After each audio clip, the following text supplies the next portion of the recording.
In this episode of Travels with the Bondi Vet, Chris goes in search of one of the world's most magnificent and elusive creatures, the orca. There's this clear intelligence there, this clear sense of community.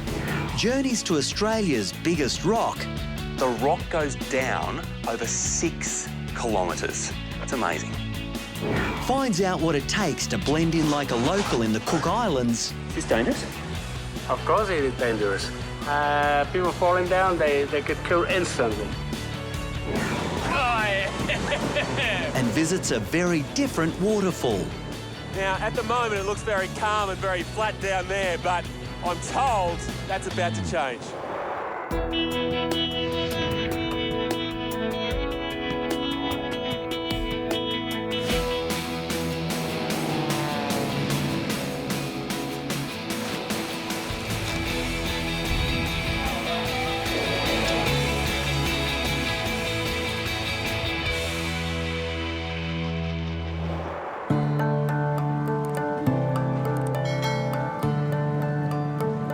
There's one ocean animal that I reckon trumps all others when it comes to mystery and also magnificence. And a part of that mystery comes from the fact they are incredibly hard to find. Well, today, I'm hoping to change all of that.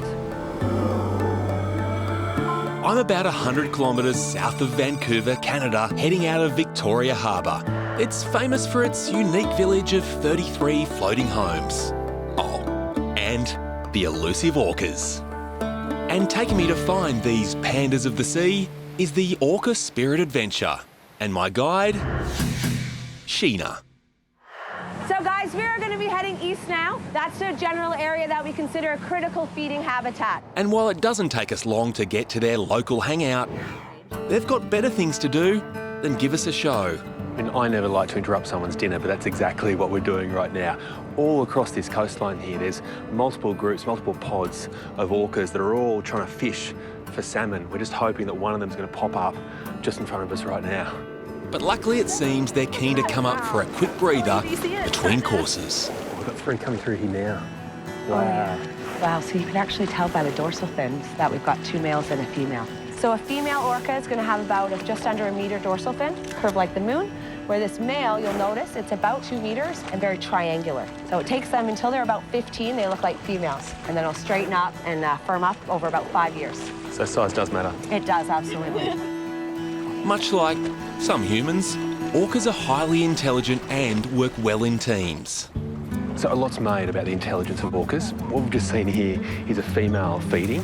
What's so amazing is that she's now communicating to the other orcas, and now they're all starting to converge in this one spot. And when hunting, they use a combination of echolocation and language to track their prey. Look, I can't hear them, can I? What's that sound? Well, you can, but you can't hear them directly. We actually have the hydrophone in the water, which is an underwater microphone. So that clicking? Yes, so that's the echolocation. So they're sending out those sound waves, those pulses, and that's going to help them ID their food, so they'll change direction accordingly. There are about 90 whales in this community, divided into 3 family groups, or pods. And each pod has its own dialect.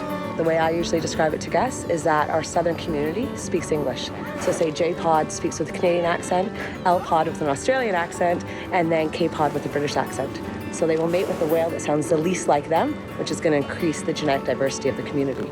The resulting baby could weigh up to 160 kilograms at birth and be a whopping 2.5 metres long.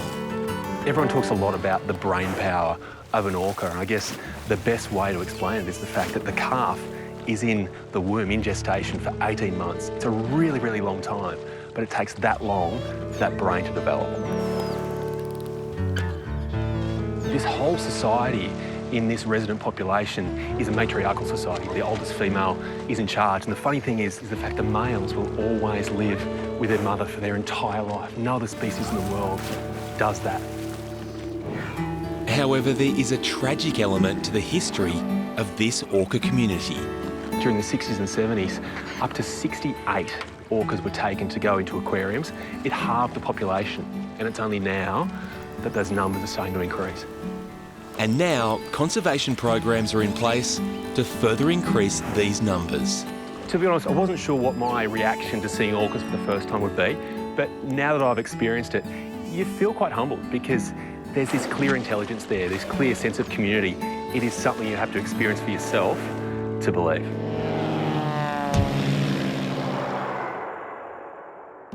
If you want to see everything the rock has to offer in a day, you're going to have to start pretty early, even before you can see the rock.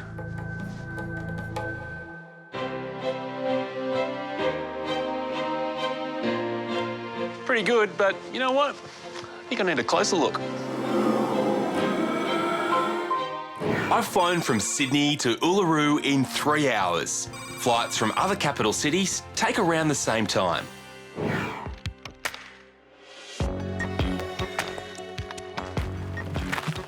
Up until recently, it's always been such a mission to get out here and appreciate the rock, but trust me, once you're here, the mission is taking it all in. It is 9.4 kilometres around the base, 348 metres high, but the thing that blows me away is what you can't see. The rock goes down over 6 kilometres. It's amazing. I'm Chris, nice to meet you. Nobody knows Uluru better than the Untamed people, who have lived here for thousands of years. What does the rock mean to someone like you, Happy? The rock is a place with many stories. It's amazing to actually come here and see it.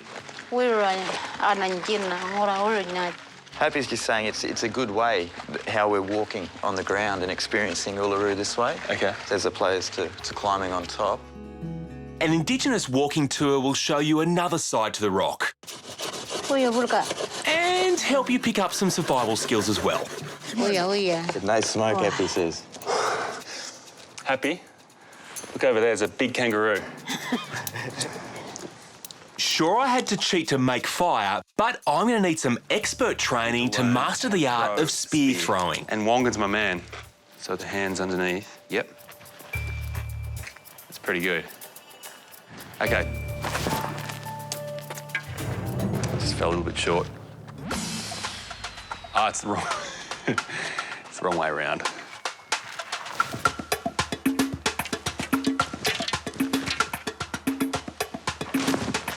Ah. Yes. Time to pick up the pace and trade the walking tour for a camel ride. Except instead of being on the back of one, I've been asked to help out with a stray one. So this is her, huh? This is her, yeah. She's tiny, isn't she? She's small, yeah. This wild little calf, nicknamed Rocket, wandered into this campground 2 weeks ago after being abandoned by her mother and the rest of the herd. She's been here ever since, and by the looks of her, she was pretty sick. I mean, she's too young to be away from the herd. Without 3 to 4 litres of her mother's milk a day, little Rocket could be in real trouble. But I have a plan. Right. All right, We'll make you the master chef. Miguel, you can have your eggs Benedict. These are eggs a la Uluru. Eggs for protein, honey for energy, and more than a pinch of salt. Everyone assumes that camels are amazing in terms of being able to survive out in the desert, but if they have a weakness, it's a salt deficiency. So that's what I'm worried about with her. Oh, yeah. That's right. Seeing as though she knows you so well, why don't you go in and give it to her? But it's her drinking it, not me.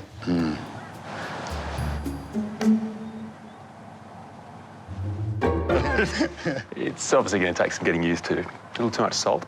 Rocket will come around to my mix. But now it's time for me to conquer a different beast, the hog.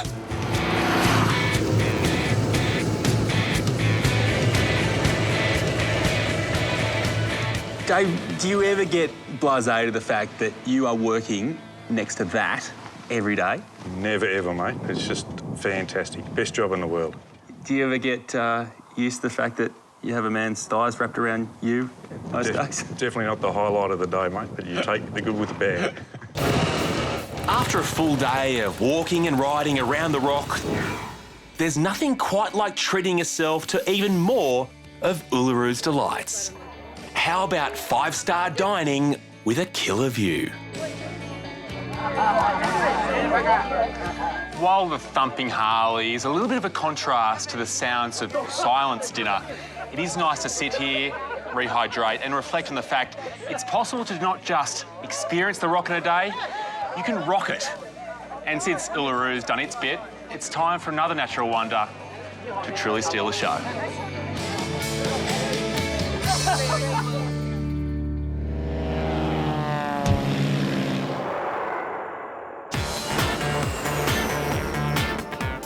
I've got 6 hours before we touch down in Rarotonga. Well done, Chris. Plenty of time to do my research. What is the one thing I need to do when I'm in the Cook Islands? Climb a coconut tree. What does that achieve? It shows a lot about a person, especially a man. It shows a lot about his character, about how strong he is, how intelligent he is as well. So it's some sort of challenge. Yes. Okay, so to prove I'm a man, I just have to do something I did as a kid. This is Rarotonga, main island of the Cook Islands. You fly direct from Australia, just over the international date line, which means you arrive before you leave. You can't really get lost on the main island of Rarotonga, as buses only go 2 ways, clockwise or anti-clockwise. See you later. The markets seem like a good place to start.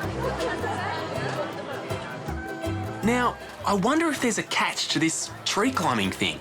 I'm meant to be climbing a coconut tree. Climbing a coconut tree? Yeah. You're going to climb a coconut tree? That should be interesting. What is it? I wonder what they know that I clearly don't know. You need to be seeing a guy called Pa. Yeah. And he's got his little house here up on the map.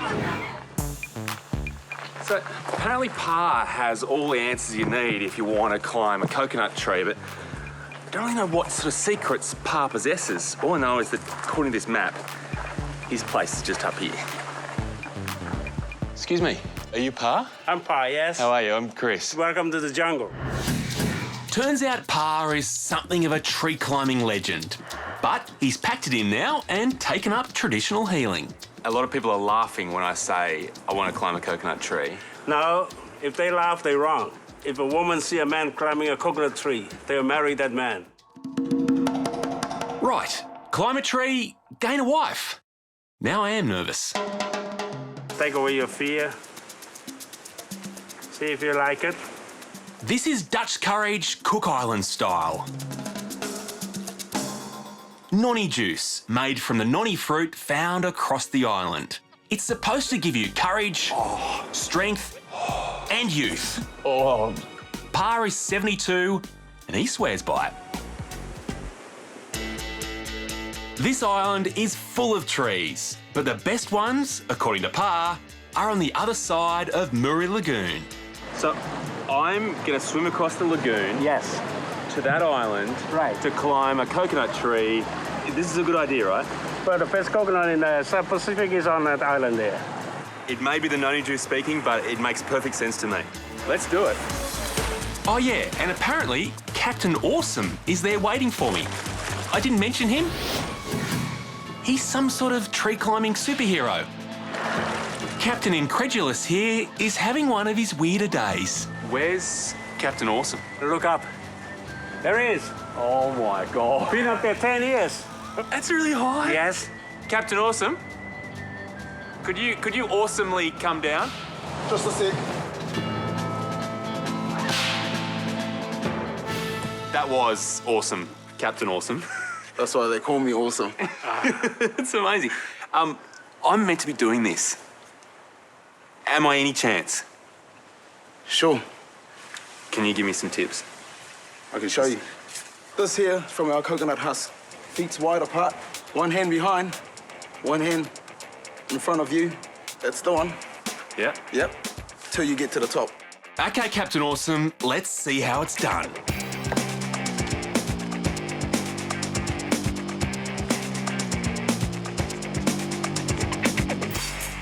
Now, I did do my research on the plane, but there's one detail I may have overlooked. Is this dangerous? Of course it is dangerous. People falling down, they get killed instantly.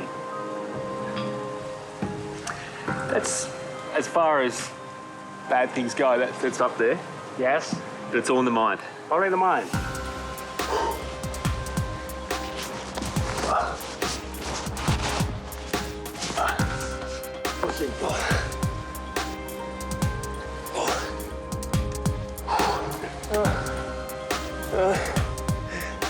Just need a rest. I'm done.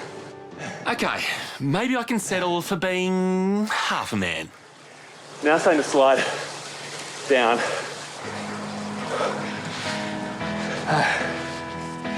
Captain, fantastic. Oh, look at this. Well, you did really well. Not many people I bring here to climb this coconut tree get as high as you went. Really? I'm telling you the truth. You just saying that? I'm telling you the truth. I'm being straight up. Amazing.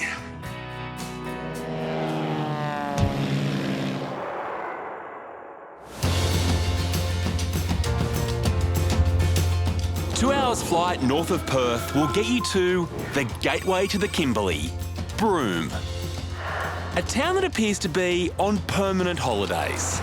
But the most stunning natural feature around here, well, it has a way of creeping up on you. These are some of the biggest tides anywhere in the world, and when they turn on one of the most unique experiences you're ever going to see.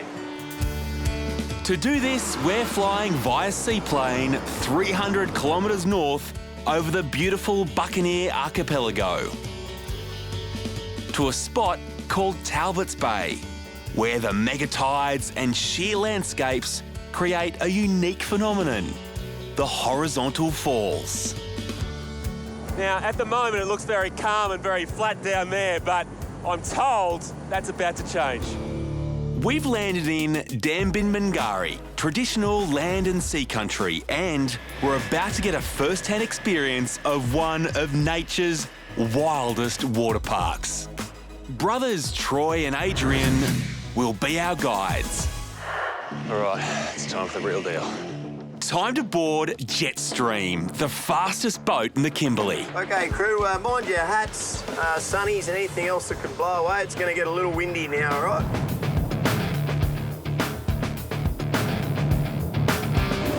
You can see the black mark on the rocks, that's the high tide line. It's a spectacular landscape, and even more spectacular when you look at that.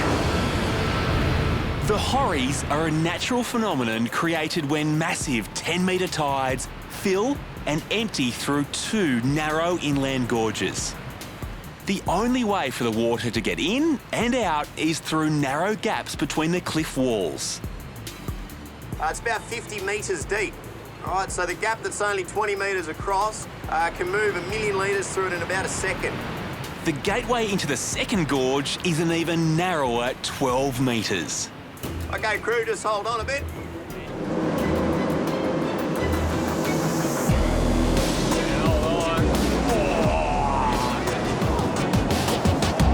Pretty cool, eh? It's good. Amazing that amount of water trying to squeeze through that really narrow gap. It's somewhere in the middle. That's where we are. And because this is an inland gorge, the only way out is the way we came in. Here we go. Here comes the tricky bit. And up we go. We've slowed down mid-ride to get a sense of just how fast the water is moving. So we're doing a speed here, guys, of about 30 kilometres per hour. Sitting here holding the boat still. With the tide almost at its fullest, it's time to experience the falls up close and personal from the front of the boat. You can already see the big difference in water levels between where we're at right now to up above. Oh, yeah. Woo! You are literally stuck in some sort of massive washing machine. Sure, it's not easy to get here, but the beauty and majesty of the surroundings, Here we go. combined with this amazing natural phenomenon, Oh, yeah. makes this a once-in-a-lifetime experience. That is something.